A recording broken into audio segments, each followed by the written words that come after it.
आप सभी को हमारे YouTube चैनल पर स्वागत है। दोस्तों, हमने बिहार पुलिस के लगातार बहुत सारे फुल टेस्ट सीरीज का डिस्कशन करवा रहे हैं और बहुत सारे टेस्ट सीरीज का डिस्कशन हमने करवा चुके हैं।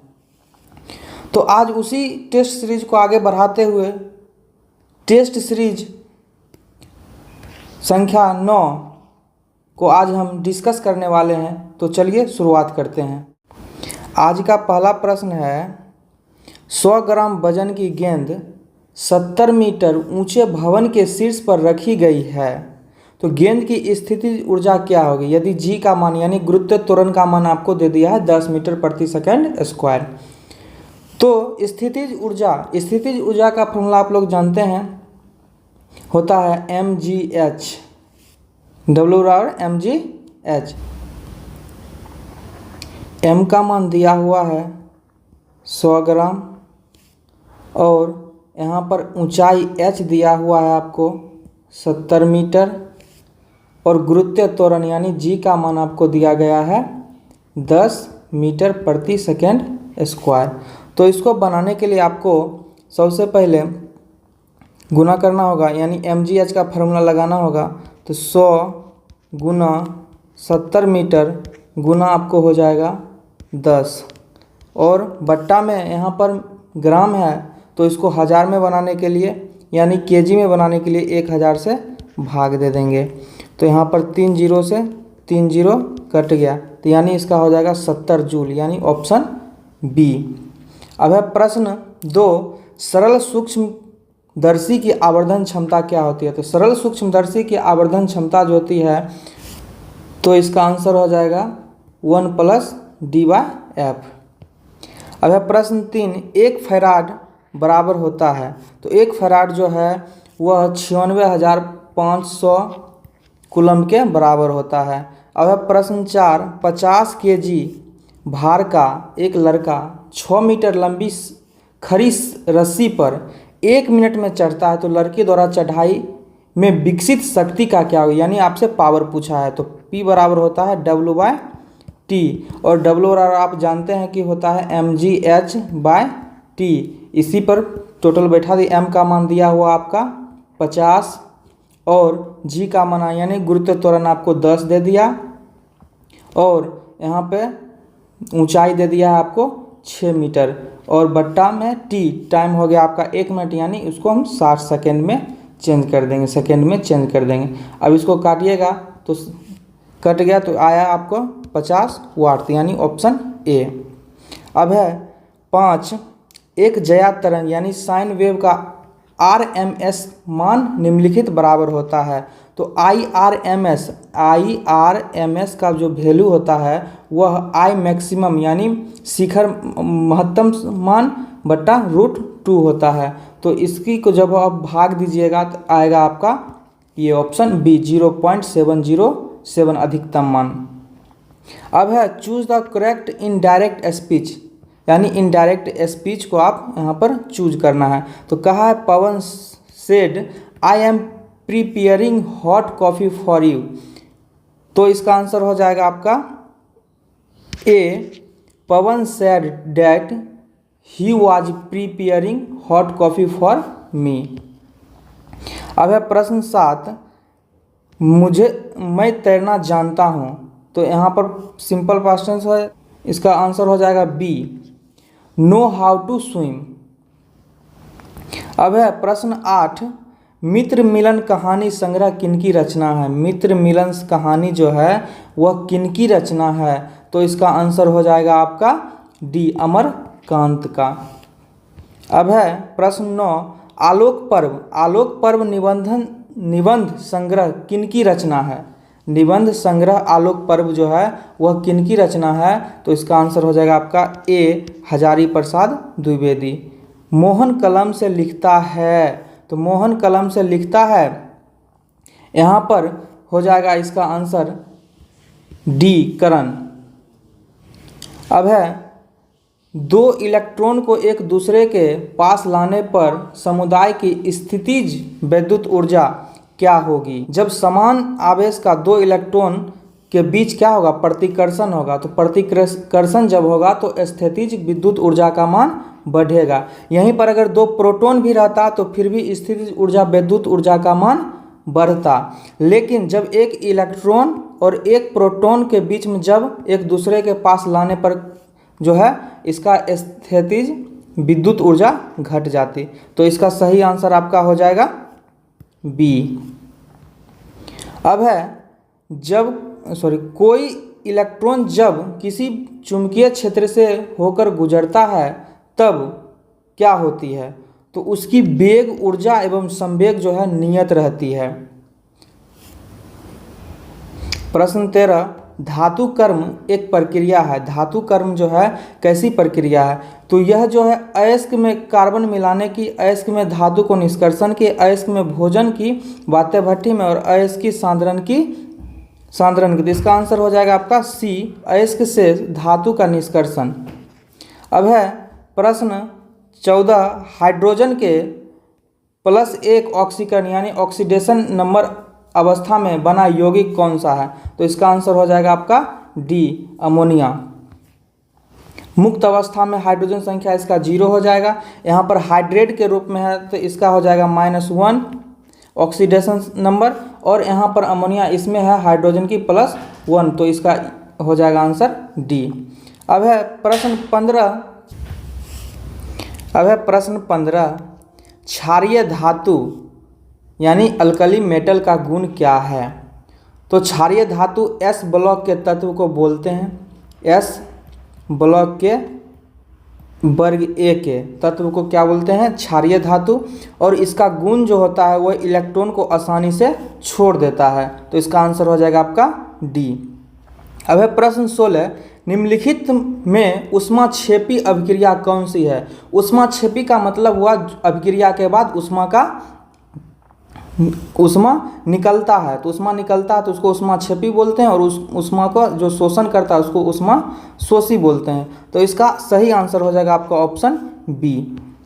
अब है प्रश्न 17, रक्त में पाया जाता है, तो रक्त एक तरल संयोजी उत्तक है। रक्त एक तरल संयोजी उत्तक है, और रक्त में जो पाए जाते हैं कण वह ऋणावेशित कण होते हैं। इसमें रक्त में हीमोग्लोबिन जो होती है वह धनावेशित होती है।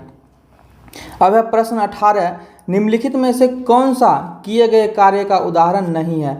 पहला है लड़के द्वारा कमरे की दीवार को धक्का देना। दूसरा है सतह पर पड़े कंकड़ पर दबाव डालना, इसमें कार्य हो रहा है। लड़की द्वारा एक ट्रॉली को धक्का देने पर ट्रॉली आगे के बढ़ जाना, इसमें भी कार्य हो रहा है। किताब को किसी ऊंचाई तक उठाना, इसमें भी कार्य हो रहा है। यानी आपका हो जाएगा आंसर ए, इसमें कार्य नहीं हो रहा है। अब है प्रश्न 19, जल में डिटर्जेंट मिलाकर ग्रीस आदि को दाग हटाए जाते हैं क्योंकि यह, पहला है तेल और जल के मध्य पृष्ठ तनाव को बढ़ाता है, यह गलत है। अगर पृष्ठ तनाव बढ़ जाएगा तो दाग नहीं छूटेगा। दूसरा है तेल और जल के मध्य पृष्ठ तनाव को घटाता है, ये सही है। और तीसरा है डिटर्जेंट अणु द्वारा धब्बा का निलंबन हो जाता है, ये भी सही है। तो इसका आंसर हो जाएगा आपका 2 और 3 यानी ऑप्शन ए। अब है प्रश्न 20, अमाशय की पीएच श्रेणी होती है, तो अमाशय की पीएच श्रेणी जो है वह होता है 1.5 से 2 के बीच में।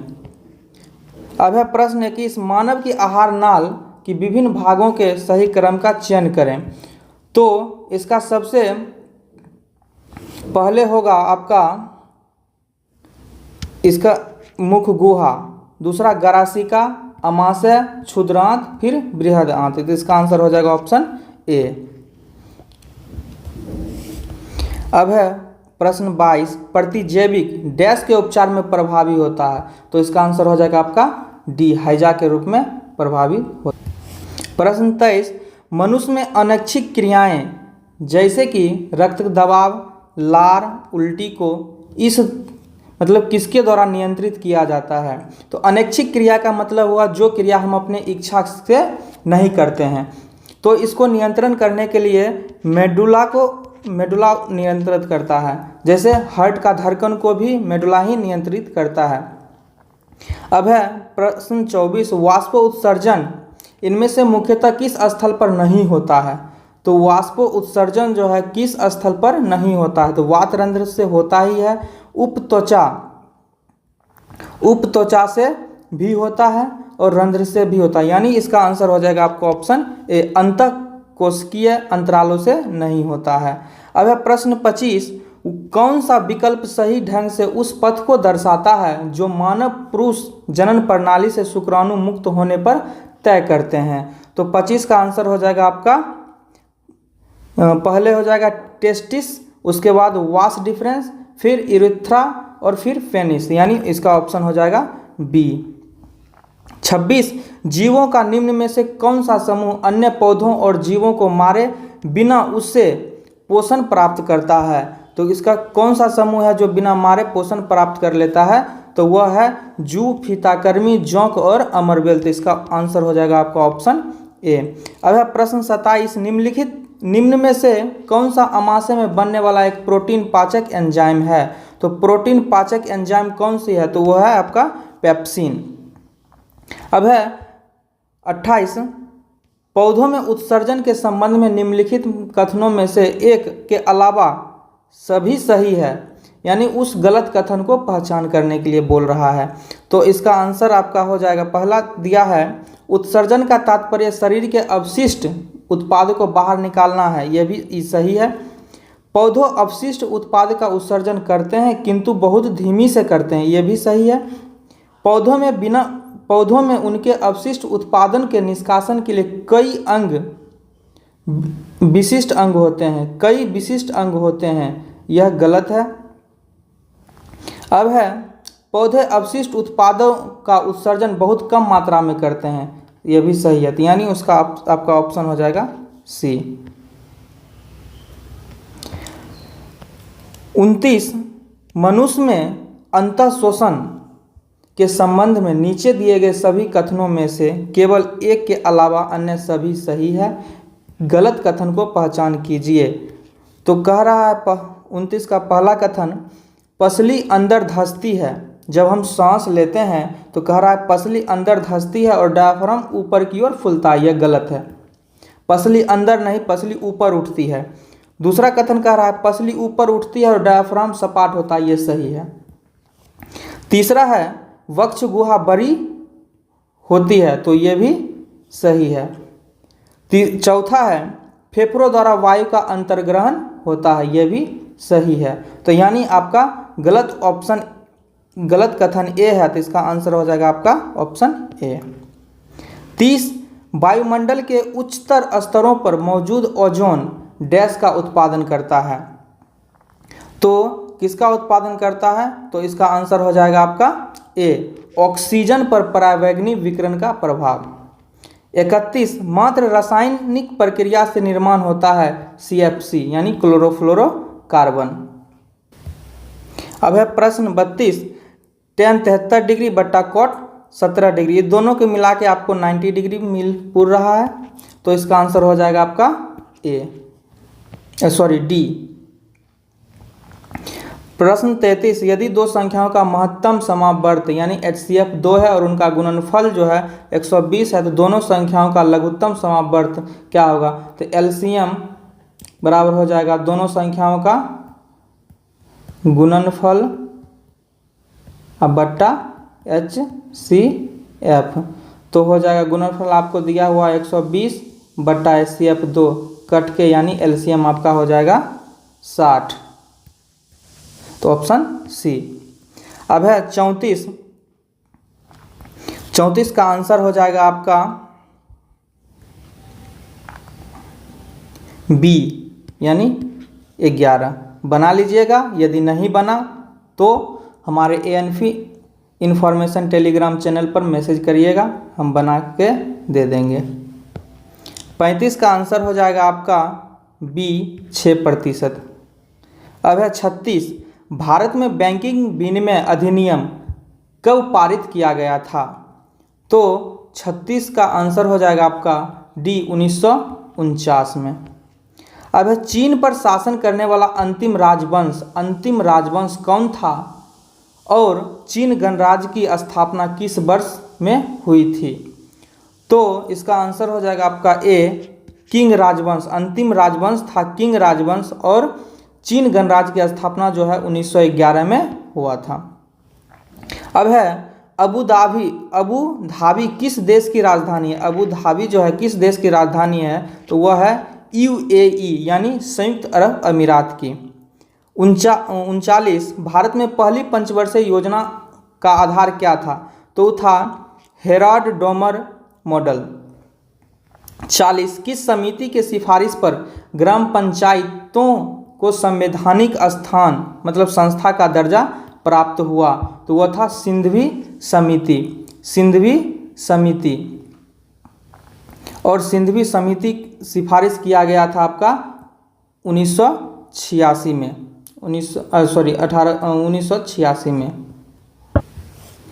और यह 73वां संविधान संशोधन 1993 के द्वारा दर्जा प्राप्त हुआ, संवैधानिक दर्जा प्राप्त हुआ। अब है प्रश्न 41 का आंसर आपका हो जाएगा सी। 42 निम्नलिखित में से कौन सा 2014 में भारत का 29वां राज्य बना था? तो यह तेलंगाना हो जाएगा। 2 जून 2014 को तेलंगाना राज्य बना था। अब है 43 सार्क में कितने सदस्य मेंबर शामिल हैं? तो सार्क में टोटल 8 सदस्य शामिल हैं, जिसका हेडक्वार्टर काठमांडू है, काठमांडू जो कि नेपाल में है। अब है प्रश्न 44 कोरोमंडल तट निम्नलिखित में किन 2 राज्यों की गृहभूमि है? तो इसका आंसर हो जाएगा डी, तमिलनाडु और आंध्र प्रदेश।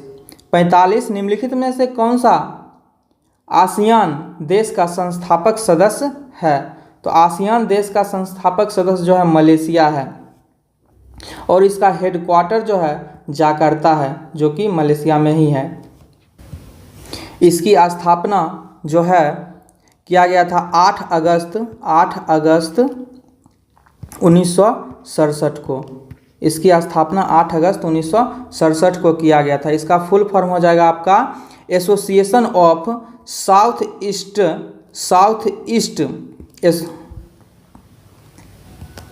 इसका फुल फॉर्म हो जाएगा साउथ ईस्ट एशियन नेशन। अब है प्रश्न 46 निम्न में से कौन सा स्वतंत्रता सेनानी ने जेल की दीवार पर कमला लिखा था? जेल की दीवार पर कमला किसने लिखा था? तो वह है बीडी सावरकर। निम्नलिखित में से दक्षिण अफ्रीका की प्रशासनिक राजधानी कौन सी है? तो दक्षिण अफ्रीका की प्रशासनिक राजधानी जो है प्रिटोरिया है। अब है अजय जयराम निम्नलिखित खेलों में से किस खेल में भारत का प्रतिनिधित्व करता है? तो इसका आंसर हो जाएगा आपका डी, बैडमिंटन। अब है प्रश्न 49 निम्न प्रधानमंत्री उनके कार्यकाल के अनुसार व्यवस्थित करें। तो सबसे पहला प्रधानमंत्री कौन थे इस ऑप्शन के अनुसार? तो इसका आंसर हो जाएगा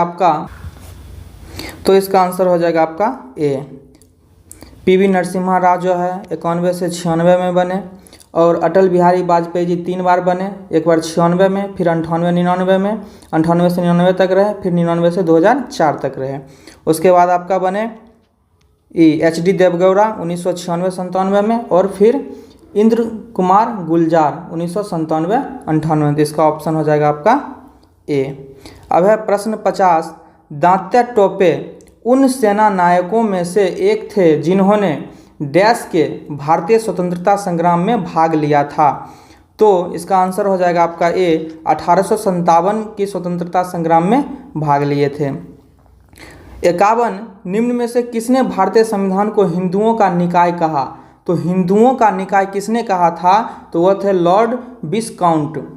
प्रश्न 52 निम्नलिखित में से कौन सी पहाड़ियाँ मेघालय में स्थित नहीं है? तो मेघालय में स्थित पहाड़ियाँ जावेदी नहीं है, जयंतिया, खासी और गोरो मेघालय में स्थित है। 53 निम्नलिखित में से कौन सा महासागर दुनिया का तीसरा सबसे बड़ा महासागर है? तो इसका आंसर हो जाएगा आपका बी ऑप्शन हिंद महासागर। अब है प्रश्न 54, भारत के उत्तरी मैदान पूरी तरह से किस मिट्टी से निर्मित है? तो वह हो जाएगा जलोढ़ मिट्टी से निर्मित है। निम्नलिखित में से कौन सा सकल घरेलू उत्पाद में शामिल होता है? तो अंतिम वस्तुओं की विक्रय जो है वह सकल घरेलू उत्पाद में शामिल होता है। अब है प्रश्न 56, स्वतंत्र भारत में देश की प्रथम औद्योगिक नीति की घोषणा किस वर्ष की गई थी? तो स्वतंत्र भारत में प्रथम औद्योगिक नीति की घोषणा 1948 में की गई थी। अब है 57, भू राजस्व के लिए अस्थायी बंदोबस्त प्रणाली किसके द्वारा लागू किया गया था? तो वह है लॉर्ड कॉर्नवालिस। अब है 2.5 दिन का झोपड़ा मस्जिद का निर्माण अजमेर में किसने करवाया था? तो कुतुबुद्दीन ऐबक ने करवाया था। भारत के संविधान का कौन सा अनुच्छेद चुनाव आयोग को संसद और राज्य विधानसभाओं के चुनाव को परिक्षेपण करने की शक्ति देता है? तो वह हो जाएगा अनुच्छेद आपका 324। भारत बांग्लादेश भूमि विवाद समझौते के संशोधित संस्करण को दोनों देशों द्वारा भारतीय संविधान के किस संशोधन के तहत अंगीकृत किया गया? तो वह है 100वां संविधान संशोधन 2015। अब है प्रश्न 61, तो प्रश्न 61 है मैथ है, बनाइएगा, अगर नहीं बना तो मैसेज करिएगा, टेलीग्राम चैनल पर बना दिया जाएगा। तो इसका आंसर हो जाएगा आपका सी। अब है 62, तो 62 का आंसर हो जाएगा आपका बी। 63 का आंसर भी हो जाएगा आपका बी। 64 का आंसर हो जाएगा आपका सी।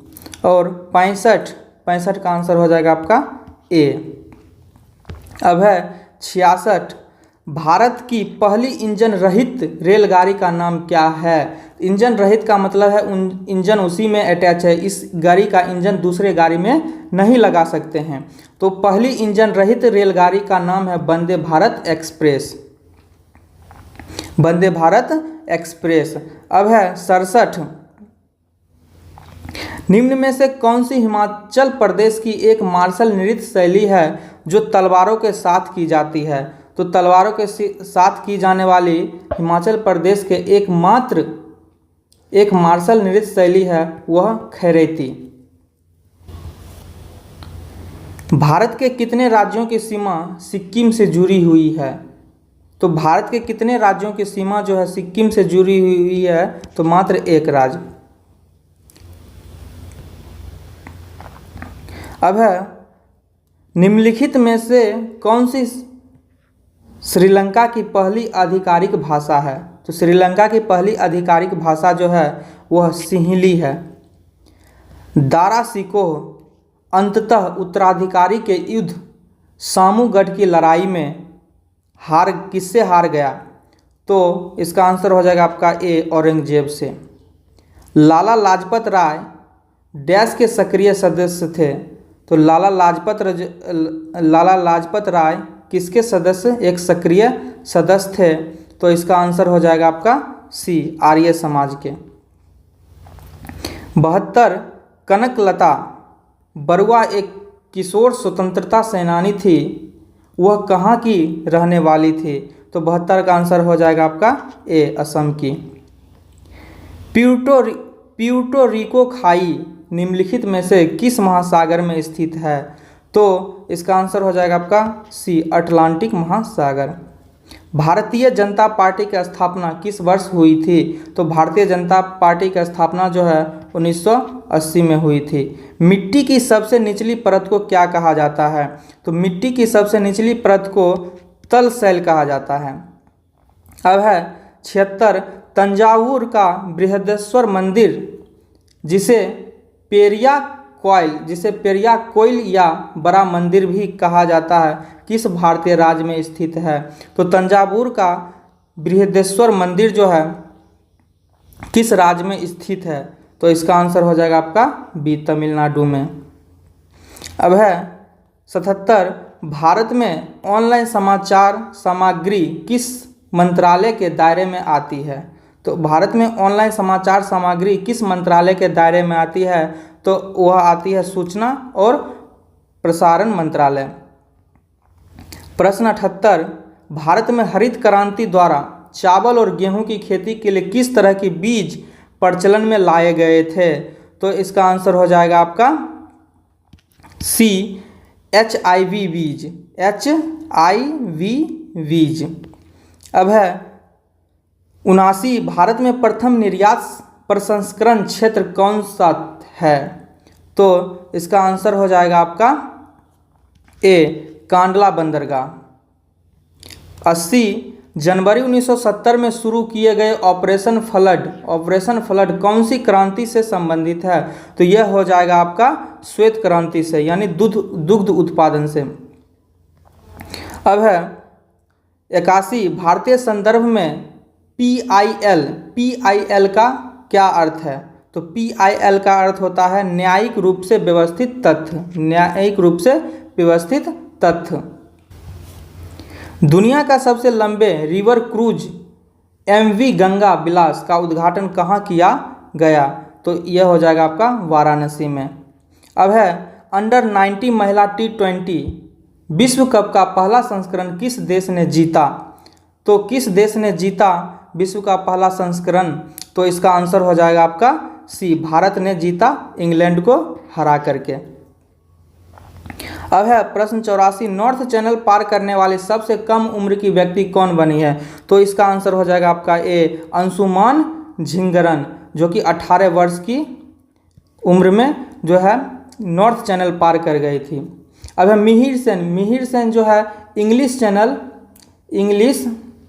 चैनल को पार करने वाली बनी थी। अब है 85, विश्व अंडर 17 चैंपियनशिप में भारतीय पहलवानों ने कितने पदक जीते? तो ये इसने टोटल 11 पदक जीते थे।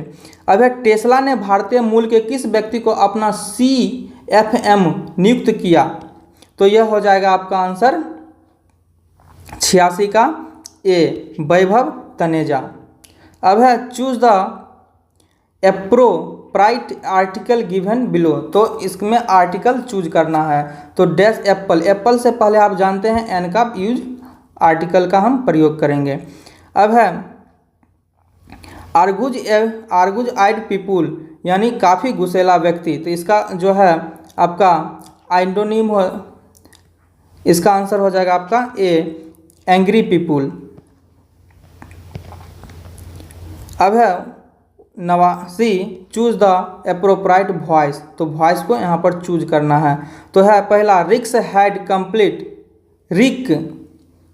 हैड कंप्लीटेड ग्रेजुएशन, तो इसका आंसर हो जाएगा आपका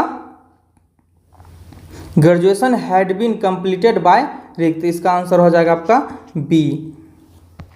अब है 90, choose the antonym of vain, तो एंटोनिम का मतलब वैन का एंटोनिम आपको बताना है, तो इसका आंसर हो जाएगा आपका डी, मॉडेस्ट।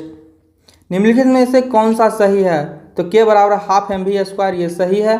k बराबर p²/2m, ये भी सही है। तो इसका आंसर ए और बी दोनों होगा। अब है एक अपूर्णतया पारदर्शी पदार्थ निर्वात में अदृश्य होगा यदि अपवर्तनांक यानी म्यू का मान क्या होगा? तो म्यू का मान 1 होगा। 93 है, जल प्रदूषण निवारण का तथा नियंत्रण अधिनियम किस वर्ष लागू किया गया? जल प्रदूषण नियंत्रण अधिनियम जो है किस वर्ष लागू किया गया? तो इसका आंसर हो जाएगा आपका बी, 1974। अब है 94, इमल्सीकृत वसा का पाचन कहाँ होता है? तो इमल्सीकृत वसा का पाचन जो है लाइपेज द्वारा होता है। वसा को इमल्सीकृत करने के लिए पित्त लवण का यूज करते हैं, और जब पित्त लवण से इमल्सीकृत हो जाता है तो उसको पाचन के लिए लाइपेज का हम यूज, लाइपेज द्वारा पाचन होता है। 95, दूरदर्शन शिविर में आवाज़ होती है फ्रीक्वेंसी मॉड्यूलेटेड। अब है 96, उसने कहा कि मैं निर्दोष हूँ, कौन सा वाक्य है? तो ये हो जाएगा आपका मिश्र वाक्य, तो ऑप्शन सी। इज्जत शब्द का लिंक बताएं, तो इज्जत मेरा स्त्रीलिंग शब्द है। अब है प्रश्न 98, सीता ने आम खाया, कौन सा वाक्य है? तो इसका आंसर हो जाएगा ऑप्शन ए कृतवाच। रसोई घर कौन सा समास है? तो रसोई घर जो है आपका तत्पुरुष समास है, ऑप्शन बी। कालजयी शब्द का अर्थ क्या होता है? तो कालजयी शब्द का अर्थ होता है शासत्व। तो चलिए आज का डिस्कशन यानी वीडियो समाप्त हुआ। धन्यवाद, फिर मिलते हैं नेक्स्ट वीडियो में।